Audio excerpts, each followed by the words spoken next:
to episode 29 of the Battle Academy podcast. My name is Monica. You may know me in-game as Anthissa or on social media as Anthissa21. Thank you for joining me. We got a lot of stuff to cover this week.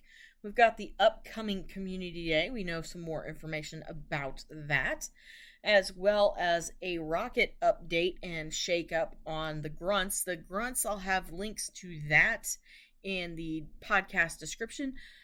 And they're also getting some new shadow Pokemon, as well as Sierra, Arlo, and Cliff getting new lead-out Pokemon as well. Then, of course, Battle Night is returning. Go Battle Night is returning. We're going to talk a little bit about that. I'm definitely going to keep an eye on that one as we get more info. The Silph Regionals have been announced, as well as Silph's June Cup meta. And then we're going to take a little bit of a look at competitive standings and information for both factions and the Indigo League. And then wrap it all up at the end with the Pokemon of the week. Unfortunately, it's not that great, but I'm excited because it's a new one. So that's why it's the featured Pokemon for this week. All right. Let's start with the good news first. And the good news, of course, is Gible Community Day that is coming up on June 6th. And we now know what the bonuses and stuff that we're going to get are going to be. And we're going to get, of course, the extra snapshots. We usually get 5 snapshots for the day with a surprise spawn, which, of course, is usually the Community Day Pokemon. So taking those snapshots gets you a few extra chances at Gible, so definitely take advantage of those. There's, of course, the obligatory Community Day box that is available for 1280 Pokecoins. This one is going to contain 50 Ultra Balls, 5 Incense, 5 Lucky Eggs, and an Elite Charge TM.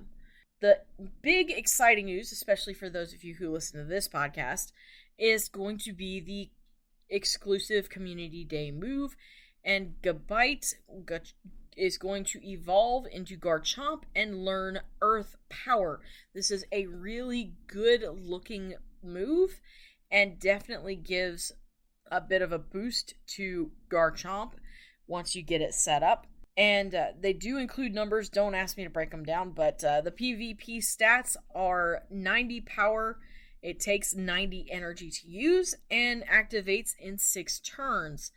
For the PvE or raid stats, it is 100 power and takes 50 energy to use.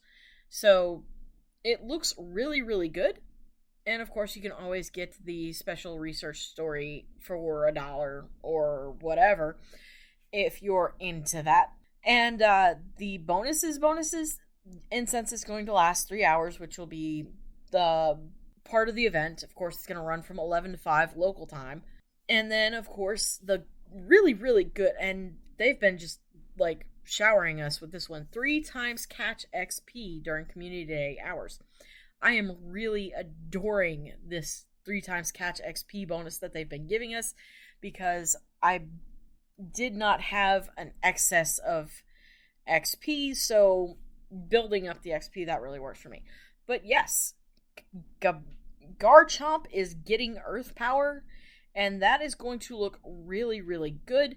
There's going to be a full analysis coming out on this soon, and that'll probably be something I cover in next week's episode. So definitely don't want to miss Gible Community Day if you can. It looks like it could be very, very good for getting into Go Battle League or Silph Arena metas. It'll be interesting to see what happens. I'm excited to see what the analysis says when it comes out. Alright, as for the Shadow Pokemon, we've got the Rocket Shake-Up and Update. Grunts are getting new Shadow Pokemon, and I've seen a few of these already, so it's going to be very interesting. The new Shadow Pokemon that are showing up: Tangela, Horsey, Snubble, Torchic, Puccina, Makuhita, Electrike, Starly, Bidoof, and Skorupi. Now, I have seen people that have run into Makuhita. I believe I have run into one of these at one point. I don't remember seeing Shadow Tanglia, but I think I've run into Shadow Snubble. I'm not sure. I know for a fact I've run into the Poochyena. Unfortunately, the Poochyenas that I've gotten from that have not turned out very great IV-wise, unfortunately. There is an analysis by JRE Seawolf, or JRE47 as he's known on PokemonGOHub, and he does a great job breaking down how well these are going to turn out when you get into the metagames, and basically looks at the main contenders that you need to keep an eye on, and that's going to be the evolved forms of some of these Pokemon: Granbull, Tangrowth, Blaziken, Drapion, Kingdra, Hariyama, and so on. And the ones he points out and makes the biggest notes on are the ones you're going to want to start hunting. And that's going to be Granbull or Snubble, Blaziken or Torchic, and Tanglia or Tangrowth. Now, there are some that are designated specifically to some of these other ones, Drapion and Kingdra, but based on his analysis, they might not turn out so well. It's basically more or less hit or miss, and if you're willing to take a chance. Maybe if you get a hold of it for next week's Open Kanto League and take a shot at, or Kanto Cup, unranked Kanto Cup, pardon me, and take a shot and try them out there, you might be able to figure out if it'll work for you or not.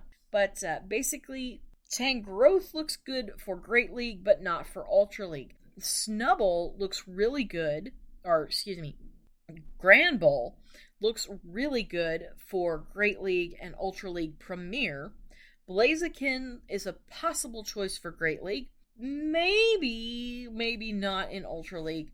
Kingdra might be worth taking a chance in Ultra League, and Drapion could look really good for limited metas such as Silph Arena, but maybe possible in Ultra League, but that's about it.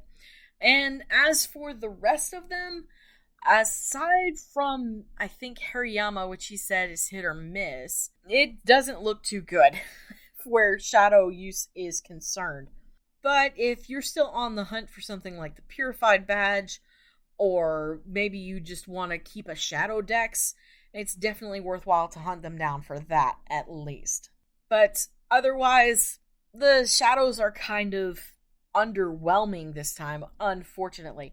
Keep in mind that for at least this next upcoming week until the end of the Luminous Legends Y event, we do have the frustration thing going on, and you can TM away frustration on your shadow Pokemon. So make sure that you check your shadows that you've got, and make sure you get the TM and get those frustrations TM'd away. Alright, the next bit of awesome news, we have the return of Go Battle Night. We don't have all the information on it yet, but hopefully we will have some coming up soon. The only thing they've let us know is that it's going to be June 3rd from 6 p.m. to 11:59 p.m. local time. And if it runs the same way as it did the year before last when they did it the first time, then you are going to have a chance to get in numerous battles, at least up to 100. So we shall see what happens as more information gets released. Again, this is something I'm going to be keeping an eye on.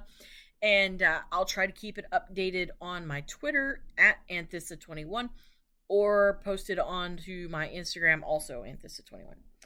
Speaking of battles and battling, there's a lot of good stuff going on in the competitive arena. The North American cycle for Silph Factions is currently completing their third bout as I'm recording this.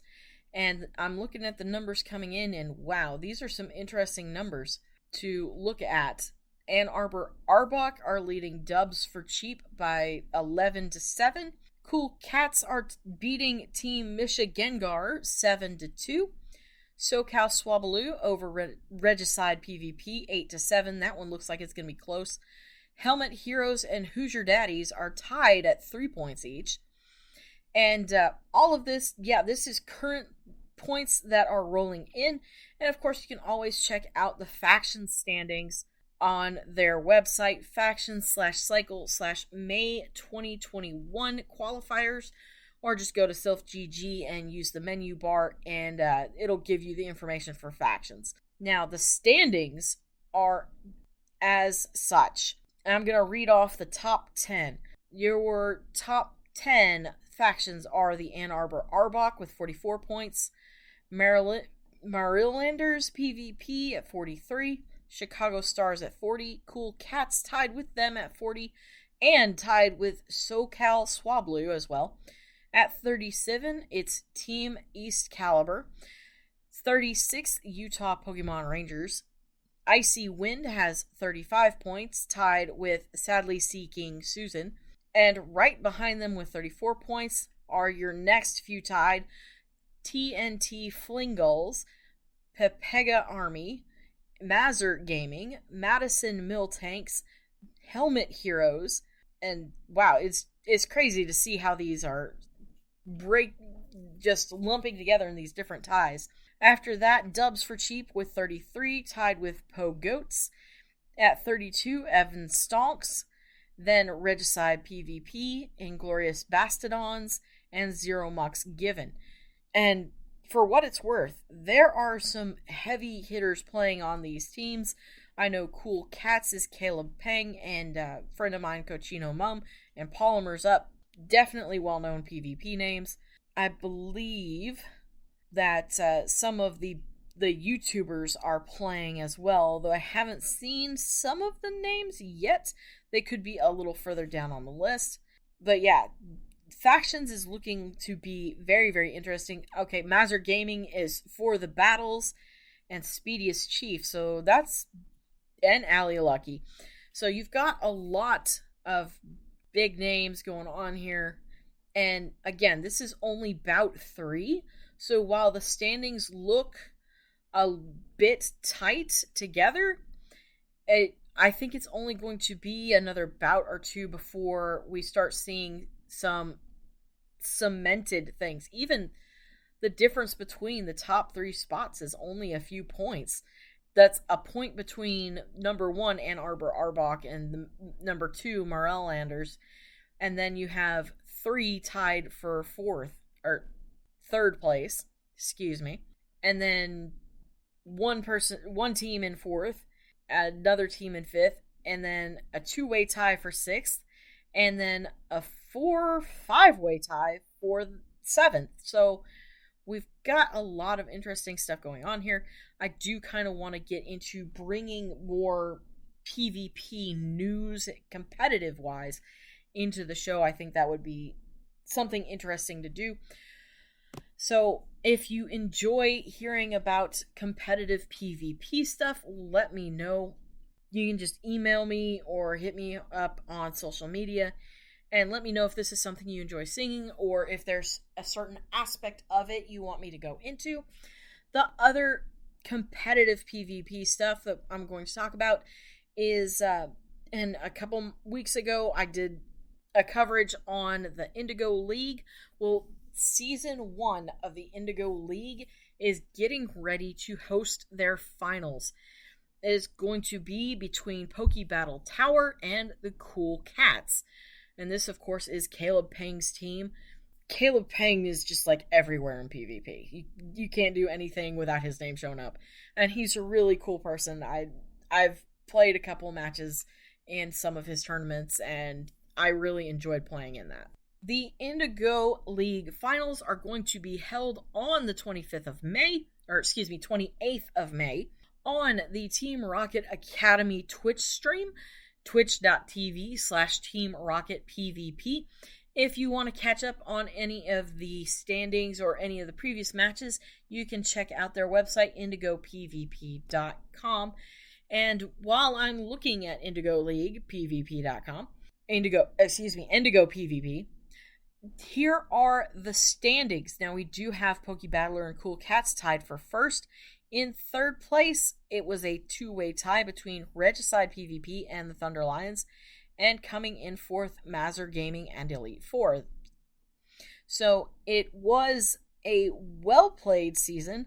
Nobody laid down on anything. The battles won are all like 21 plus. Everybody, by the looks of it, put in a good fight. But it is going to come down to Poke Battle Tower and Caleb Pang's Cool Cats. So we shall see what happens. I'm going to try and see if I can watch and possibly get some coverage on that on the Twitter feed going. Maybe even possibly do a follow-up in next week's episode. Who knows? But if you are interested in watching some highly competitive PvP competition, you should definitely check that out. And of course, the time is going to be Eastern Pacific Time at 5 p.m. Pacific Standard Time. So make sure you do the time zone conversion for wherever you're at. All right, all of that said and done. All right, I'm going to take a quick break, and when I come back, I'm going to cover the new Silph Cup meta and give a bit of a discussion on it and take a bit of a look at it. It is definitely a unique one for the month of June. And then, of course, finish it up with your Pokemon of the week.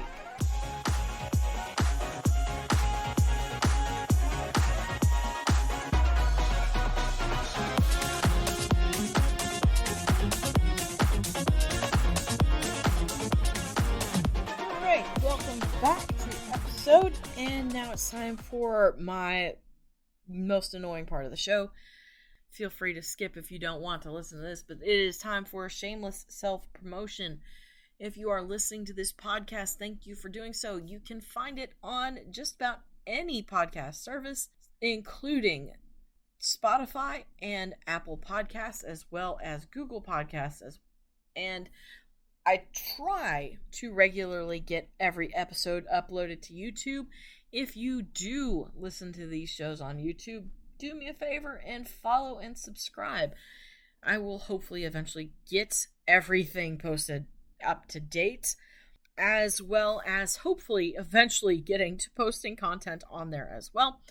And if you ring the little bell and get your notifications turned on, you'll know anytime a new podcast episode or a new video is uploaded to my YouTube channel.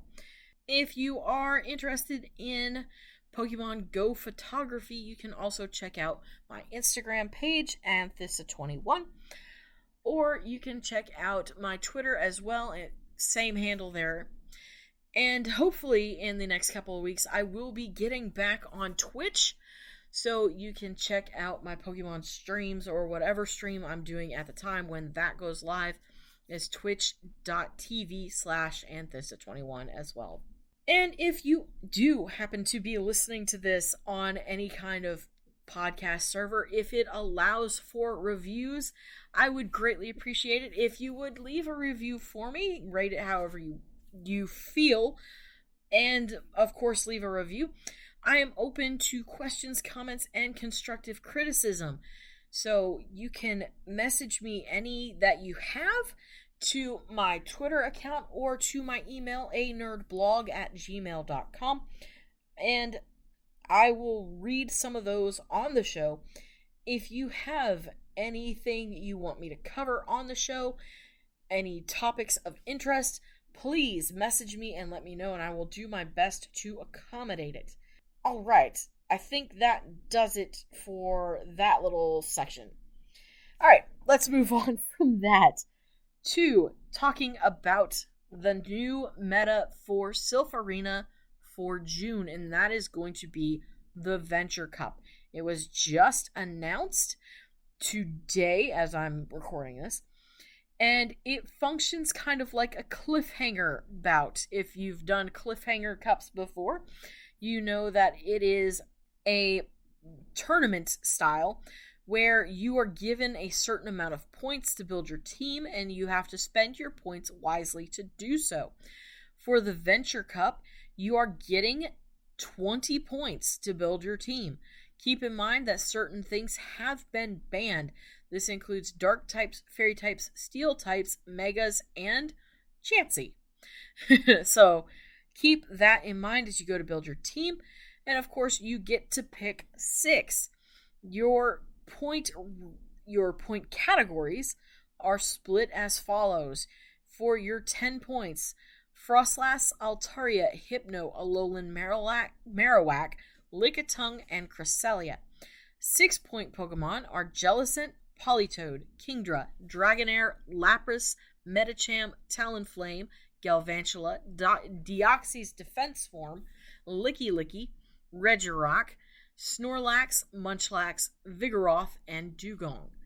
Your 4-point Pokemon are Drifblim, Crustle, Mew, Pelipper, Wishcash, Swampert, Unova Stunfisk, Machamp, Alolan Graveler, Zangoose, Dragonite, Goodra, Dusclops, Celio, Wobbuffet, Lantern, Cradily, Tropius, Gengar, Haunter, Mantine, Sirfetch'd, Pachirisu, and Abomasnow. Everything else that hasn't been banned is a 1-point Pokemon. And Silph will have a list, including a text list, of what you can search that you can copy and paste into your Pokemon Go search so that you can take a look at everything you've got.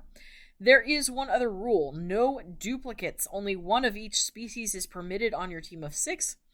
And that's pretty much been a rule in all Silph Arena. So you've got a big list of Pokemon to choose from. And again, you have to spend your points wisely. Given that you only have 20 points to play with, this means you cannot get 2 10-point Pokemon or, say, 2 6-point Pokemon. You need to spend your points wisely. So if you do get a 10-point Pokemon, you can also pick up a 6 and 4 1-points, or a 10-point, a 4-point, and 4 1-points. You could even go so far as to build a team of just 6 1-point Pokemon. So spend your money, quote-unquote, money, wisely as you pick these up. From a spending standpoint where Stardust is concerned, Altaria and Hypno, those are going to be hard to build up. I know Alolan Marowak is a bit pricey to build. Your legendaries and mythicals are always going to be expensive. Medicham is going to be a pain in the butt, especially if you're going to try for XL candy. So keep those things in mind. Me personally, just looking at this, I'm thinking possibly Alolan Marowak or Hypno as my 10-point. And then I'm not going to worry about a 6-point Pokemon. I'm going to look at the 4-point Pokemon. I'm going to look at possibly Wishcash. And after that, of course, I'd have to go into looking at the 1-point Pokemon. And let me tell you, you're looking at a whole slew of potential Pokemon. The evolutions are listed in all of this, I believe, as a 1-points. It depends. I didn't see Umbreon or Espeon listed, although you can't run Umbreon as it's a dark type. So you might be able to run an Espeon, and if that Espeon has Last Resort, it could be well worth it. Machamp, or if you can't afford Machamp, you could go for Machoke as a replacement there. The Alolan Graveler line could be worth taking a look at, with, of course, the exception of Alolan Graveler as it's a 4-point. So Alolan Golem might be worth taking a look at. The legendary birds are 1-points, and I've seen that those can sometimes be worthwhile for PvP. Furret is listed as a 1-point Pokemon. Noctowl is listed as a 1-point Pokemon, and it does pretty well in PvP. Jumpluff, depending on what your team build is, that's definitely worth looking at. Claydol is one that shows up as pretty decent for PvP. Staraptor is, it's a little weak, but you could possibly consider it. The entire Gibble family, basically all your starters show up as 1-point Pokemon. So you definitely consider those starters, especially when you're looking at, say, Meganium or Venusaur. Definitely worthwhile to run those. So even if you don't have some of these higher up point Pokemon on your list that you've got built up and ready to go, you can definitely possibly build a good team out of everything in the 1-point range. So just because you don't have access to some of these upper Pokemon, don't let that put you off of taking a shot at this cup. Alright, speaking of considering that fairies are banned in this cup and they don't get used anyway, we are going to move on to your Pokemon of the week, and that is because I am really, really excited about it. Although it doesn't look that great in PvP, we are going to focus on the brand new newcomer that you will probably be able to get your hands on by the time you hear this podcast, and that is Sylveon. Sylveon is the fairy monotype evolution. It is adorable and I love it. And I definitely have a really good one that I am going to build. And unfortunately, on the Open Great League rankings on pvpoke.com, it comes in at number 113 on the list. It takes wins against Scrafty and Umbreon, which is interesting. That might be a good Umbreon counter to keep. Toxicroak, Galvantula, and Shadow Machamp. However, it loses against some of the most common seen Pokemon: Azumarill, Galarian Stunfisk, Swampert, Skarmory, and Defense Deoxys. Now, performance-wise, it does well as a lead and attacker. It has good consistency. However, that's about it. It does okay as a switch, a charger, and a closer. As a closer, it does a little bit worse. Stat-wise, it is attack of 118.9, defense of 121, and stamina of 131. Overall score is 1889. Now, I've been doing some listening to a few other PvP podcasts and trying to educate myself further. And if you have an overall score that doesn't break 3,000, it's not necessarily worth it to worry about the Pokemon for PvP. Why? Well, it has great fast move pressure. Unfortunately, it is slow and doesn't do well for pressuring shields. In other words, you're not really going to get shield baits off. Fast moves are Charm and Quick Attack. Recommended is Charmed, which does the heavy damage. Charmers are the ultimate pain in the butt if you play Go Battle League. And for the charge moves, it has Moonblast, which does give a debuff. Last Resort, which you'll have to Elite TM or save your Sylveon till that eventually becomes available. Like, hold on to your Eevee that you're going to designate and don't evolve it until Last Resort becomes available if you don't have the Elite Charge TMs. Then it also has access to Draining Kiss and Dazzling Gleam. The recommended moveset is going to be Charm, Moonblast, and Last Resort. Again, it is a mono fairy type with weaknesses to Poison and Steel, resistances to Dragon, Fighting, Dark, and Bug. And if you don't want to worry about Sylveon, there are some similar Pokemon that actually show up a lot higher on the list and do a lot better. Clefable, Whimsicott, Aromatisse, Wigglytuff, Shadow Gardevoir, Slurpuff, Spritzy, and Togekiss all do just as well and probably outperform Sylveon. Now, I am going to build one and I am going to try it out because I'm a glutton for punishment, but that's just me. I, for one, am looking forward to having my Evolution collection complete. Finally! Yay! Alright! That aside, I think that's going to do it. I think that is a show. Thank you so much for joining me. If you've enjoyed the show, by all means, leave me a review on whatever podcast service you're listening to, unless, of course, it's Spotify. Hopefully they'll fix that. And, of course, if you're interested in more information, you can follow me on social media, on Twitter, Twitch, Instagram. My handle is the same, Anthista21. Any questions, comments, constructive criticism, you've got a topic you want me to cover, again, send an email to anerdblog@gmail.com or DM me on any of my social medias. All right. I think that finally fully does it. I hope you have a wonderful time of day it is, wherever you're at. I'll see you all next